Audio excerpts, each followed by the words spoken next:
Hello YouTube, this is Asatsu5 and today's going to be a kind of off-topic video for my channel at least. I thought I'd show you my watch collection. I'm using the word collection very loosely because I'm using the same definition that W.R. Case & Son uses for the knives. If you have two or more case knives, then you have a case collection. So I have two or more watches, so I have a watch collection. I really don't know how many watches I actually own. This is the first time I brought them all out at the same time. Oh, I almost forgot the one on my wrist. But some of these watches I wore, some of them were gifts, and some of them work, some of them don't. And I thought I'd show you my watches and tell you a little bit about them. I don't claim to know a lot about watches. I'm not a watch expert at all. I appreciate watches and I like certain watches, but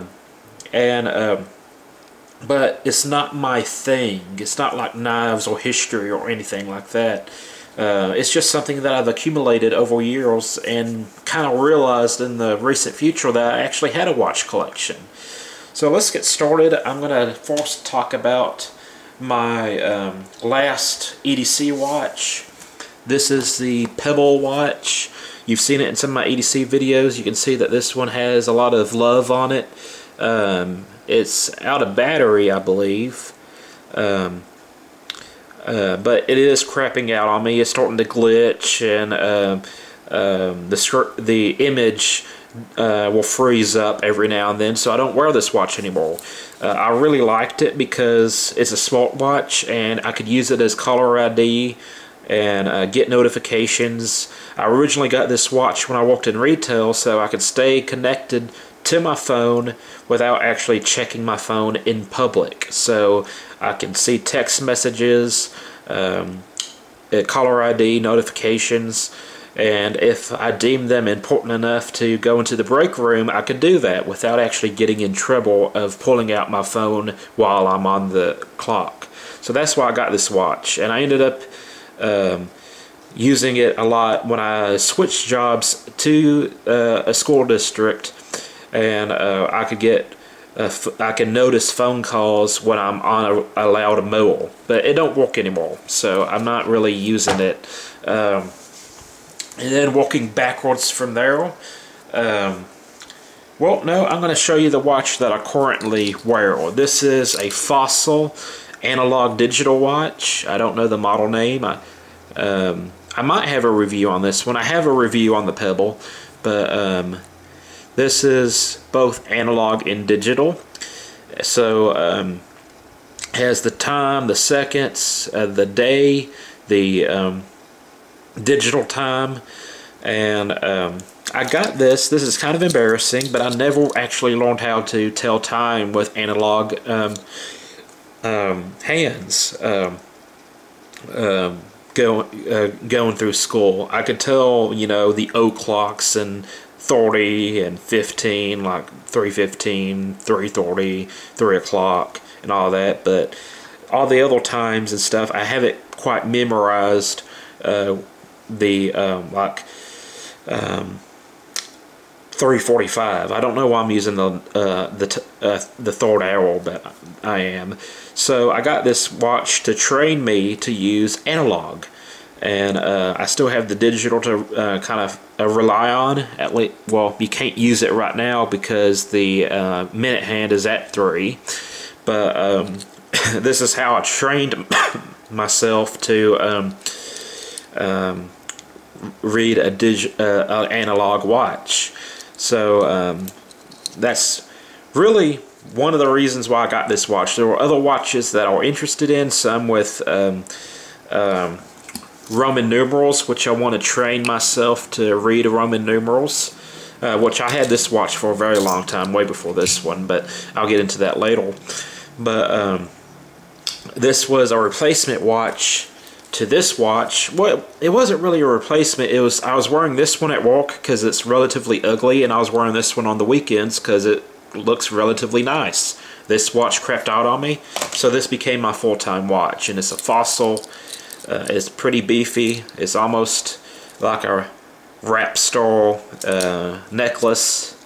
It's like having a small clock on your wrist, but I like it. And no, I don't think I have a review on this yet, but I will review it. At least I don't think I have a review on it yet. I'll have to check on that. Now, the watch that I had before that was this one. This is the G-Shock Golfman. You can see it has a turtle on it. This was kind of a waterproof watch. All my G-Shocks, or not all of my Casios, were waterproof to 200 meters. But this one was kind of made as a kind of an entry-level G-Shock waterproof watch that has like a titanium back plate on it instead of stainless steel. And I like this watch, but this will be a recurring theme with all of my Casios.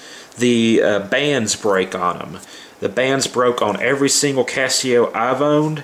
And this is a Casio Pathfinder that my brother gave me after his band broke. He's currently wearing a Casio, what is it, an Aviator? I don't know. Also keep in mind that these are solar powered, and this one needs to be charged. I think it will still work. I think I can reband it and it will still work. That's why I have it. This is a Pathfinder that is charged up, and these are essentially all the same watch. This one came with a metal band, I think, and the band broke, and this one comes with a rubber band. This one comes with a rubber band or silicon band or whatever you want to call it. This is the Pathfinder. Love this watch. It has a compass on it, a barometer, a moon phase chart, a tide phase chart. It has altimeter, and you know, a lot of stuff that I never used until I stopped wearing this watch and started wearing this watch, and someone at work wanted me to tell them which way was north. And I was like, oh, my watch has a compass on it. Not. This one does not. This is strictly date and time. So that's my Casio collection. And this is G-Shocks. These are Pathfinders.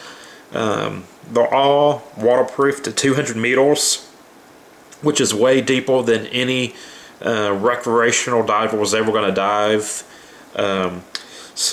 These, you know, you can use as dive watches. And I think, I want to say the reason why the watch bands broke on these two was because once I put on a watch, I really don't take it off. I shower with it, I bathe with it, you know, and I scuba dive with these watches. And some of the water, I can't remember what it's called, but it's alkaline. Some of the water that I was diving in was alkaline. I think it could have reacted with the rubber, weakening it. So I think that's why the bands broke on these. That, or it's just made out of very cheap rubber or silicone, whatever it's made out of. Now, this is the first, I guess you could say, nice watch I ever bought. It's my first pocket watch I've ever owned, and I went ahead and took the liberty of winding it, not because I wanted to show you the time. This is a wind-up analog pocket watch with Roman numerals, but I got this when I was really young because I liked watching the gears. I liked the movement, and I got this when I was young just to watch the gears. I think this was like a $20-something watch at Walmart. It's a Majesty, and I used it as a prop in costumes and one act play, and I used to walk up to my friends spinning the watch and then catching it. I don't know if I can do it behind the camera, but I would catch it and I would open it and I would look at the watch, look at them and go, "Your mother's late," as a joke, and people thought that was funny. So but yeah, this was strictly a prop for me and a curio. I liked watching the gears move. And it's a cheap pocket watch that looks pretty fancy. Now these next two watches are my grandfather's watches. This one is a really small kind of dress watch. Has some symbolism on it. I don't think it works. I tried winding it. I tried. Well, look, I can move the hands. I can't wind it, but I can move the hands. So I didn't know I could move the hands. I thought it was completely broken, but it looks to be a fairly cheap watch. Definitely, you know, elegant looking. It's not intrusive like my Fossil. You know, I was wearing this as a dress watch, and it's probably fashionable, especially nowadays. This is kind of the trend in the watch world, big watches. But this, you know, is very unintrusive. You can bend your wrist like this without pushing things and pushing buttons and changing the time and stuff.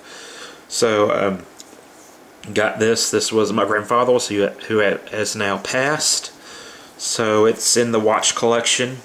And this is a watch that I really like. This was my grandfather's watch. It's a Eland, and I think you can wind it up, but you can't set the time. And I went ahead and started the back plate off because it's kind of difficult to get off. And you can see that everything is moving, or these aren't moving, but that's moving. This is a 23 gem, a 23 gem stone watch. This one I think is 17. It said on the package, and the gems are just kind of, if I understand pocket watches correctly, they're kind of a high wear resistant bearing. They're smooth. They don't wear down. And they help think. I don't understand them. I'm not a watch guy. I enjoy watching the movement, but I don't quite understand the watch itself. I watched a pretty cool show on how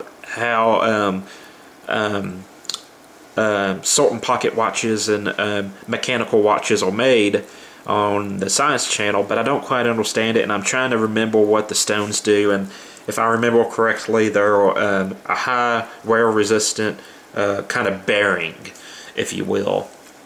The Eland watches on eBay range in price from like $68 to $230, and I imagine depending on the model they can get higher than that. I doubt this one has gold in it. I don't know how to tell if it has like real gold in it. I think I dated this once. I want to say it's from the 1920s, and I'm gonna have to get someone to confirm that. But this is a pretty cool watch. This, like I said, it's not 100% functional. I would like to take it to a watchsmith, if that's what they're called. I know they have a legitimate name. I'm going to call them a watchsmith. But I like it to take it to a watch repairman and get them to fix it, because I would, in certain occasions, use this watch, or use this watch when I get used to Roman numerals. Which, you know, if you hold it like this, you can count 1, 2, 3, 4 and get used to it, but it's not something I can just glance at and know the time. But yeah, that's it. Let's count the watches that I own. 1, 2, 3, 4, 5, 6, 7 watches. 8 watches. Not including my phone. It was just here recently that I realized I had this many watches. And, you know, if some of you have anything to add to the conversation, you know, if you know something about Eland watches or pocket watches, feel free to leave a comment. Like I said, I'm not a watch expert. I don't claim to be one. And You know, I just thought I'd show this off, not bragging, but just, I guess, to start a conversation. I literally was looking at this watch and this watch, and then I realized I had this watch, this watch, this watch, and I started thinking to myself, well, I have quite a few watches, and I thought I'd share that with you. So that's it. Nothing really groundbreaking. I have some new EDC knives that will go through the EDC rotation. I had a weird knife-related dream, which I might share with you. Not right now, though. So that's it. Hope you have a great day. I'm Asatsu5, and I'm out.